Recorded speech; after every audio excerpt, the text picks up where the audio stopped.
crazy how a small piece of paper and some scrap metal went on to change the course of history forever? Well, you probably guess what I'm talking about. Money.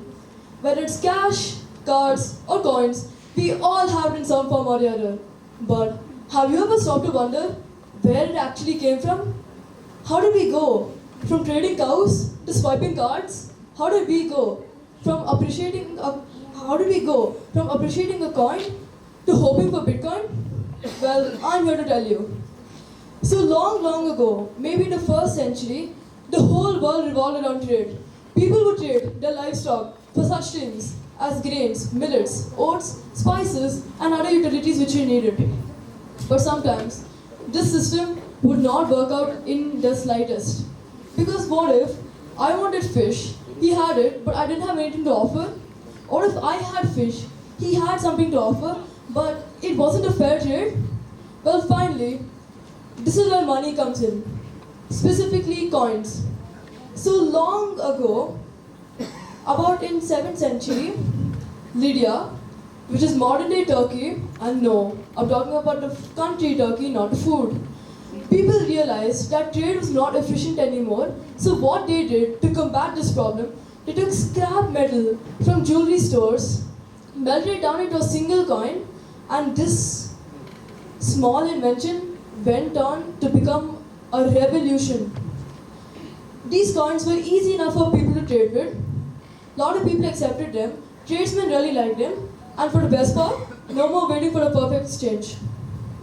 So now let's jump into the 7th century, specifically China, where the first paper money was invented. And I know what you're thinking. Everything is made in China. That's what I thought myself. Chinese realized that carrying thousands of hundreds of tens of coins was just not practical anymore. And since paper was invented in China, they realized that they could take this paper, associate it with a certain amount of gold, and if you thought the coin was a revolution, this was on a whole nother level. It was lightweight for people to carry, so you could carry how much ever you wanted with it, and a lot of people and shops accepted it since it was an easier alternative than coins. And this paper note went on to becoming the dominant form of currency in the modern era. Speaking of the modern era, let's go to the modern era, where money is in its digital form. We have it in forms as e-banks, cryptocurrencies, e-wallets. Whatever you can name, money is probably in the digital era. So next time you're holding a 100 rupees note thinking, I overpaid for tea again, it's not just about the coin or the note, it's a symbol of countless centuries of innovation, precision, and human connection that's gone into making this note that's in front of you right here. Money has allowed us to transcend borders, break barriers, and form global economies. But there really is a deeper message to all of this. Things just don't change overnight.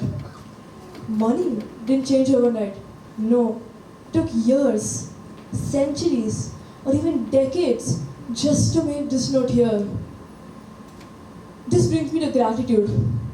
Gratitude isn't just about saying thank you. It's about appreciating even the smallest details that goes into making all of your lives easier. Take for example that same cup of tea which you bought. That tea had to reach to you by the farmer, then the manufacturer, then the distributor, and finally to the vendor. And you had to pay for it with your hard-earned money. Once we start cultivating this respect, we stop taking things for granted and we start appreciating even the smallest things in life, such as sipping tea, paying for groceries, or even just holding a note. As technology keeps reshaping the way we think about money, let's not forget to honor its past and look forward to its future. Let's truly marvel at how far we've actually come, and let's appreciate life's ability to evolve. Thank you.